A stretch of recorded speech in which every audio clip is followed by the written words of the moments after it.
غلام نبی آزاد صاحب کو آزاد کہنا ہی غلط ہے، کیونکہ آزاد کا لقب اس کو اپنے چاچے کا ہے۔ تو بہرحال میں اس پر زیادہ نہیں کہوں گا۔ میں یہ کہوں گا کہ غلام نبی آزاد صاحب اتنا نیچے گرے گا یہ میں سوچ نہیں سکتا تھا۔ اس نے کانگریس کے اندر بہت سی جگہوں پہ کام کیا، کانگریس کے ساتھ 50 سال رہا۔ جموں کشمیر کا چیف منسٹر بن کے جب آیا تو جب وہاں نامینیٹ ہو کے آیا، اس سے پہلے یہ جموں کشمیر میں کبھی جیتا نہیں تھا۔ یہ ہسٹری ہے، یہ میرا کہا ہوا نہیں ہے، آپ کھنگال کے دیکھیں کہ یہ اس سے پہلے کبھی بھی جموں کشمیر میں جیتا نہیں۔ اس کے بعد الیکشن لڑا اور جیتا، اس کے بعد ہار گیا۔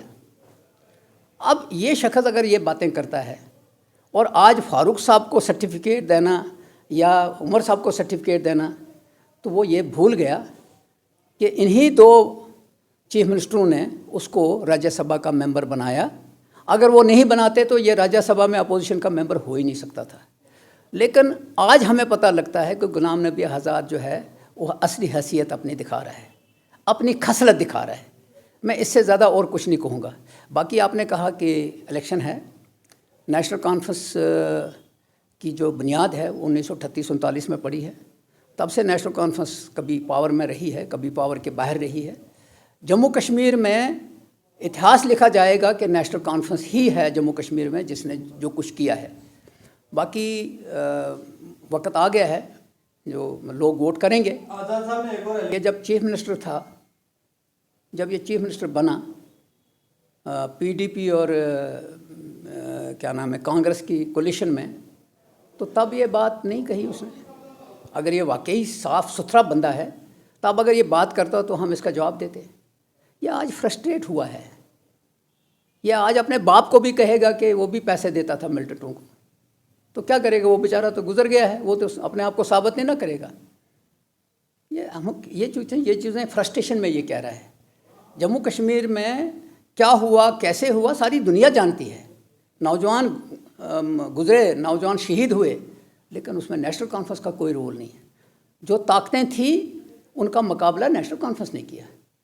نیشنل کانفرنس کا پہلا ٹارگٹ جس وقت ہوا تو پہلا غلام نبی حلوائی جو تھا، ہمارا بلاک پریزیڈنٹ خان یار کا، وہ اس کو مارا ملٹنٹوں نے۔ اس کے بعد نہ جانے کتنے لوگ شہید ہوئے۔ ہم نے یہ سرٹیفکیٹ کسی سے نہیں لینا ہے، ہم نے لڑائی لڑی ہے۔ تو لیکن اب غلام نبی آزاد صاحب کو کیا نظر آتا ہے تو وہ اس کو حق ہے بولنے کا۔ لیکن لائق چیف منسٹر یہی تھا تو یہ آج الیکشن کیوں نہیں لڑ رہے ہیں؟ اگر یہ سب سے لائق تھا تو اس کا یہ جو پارٹی 1.5 انچ کی مسجد بنائی ہے اس کے کینڈیڈیٹ کیوں نہیں کھڑا کر رہے ہیں؟ یہ جس کو کھڑا کیا پتہ لگ گیا نا، جس کو کھڑا کیا ہے وہ کتنا ووٹ لیتا ہے، پتہ لگ جائے گا نا، انتظار کرو۔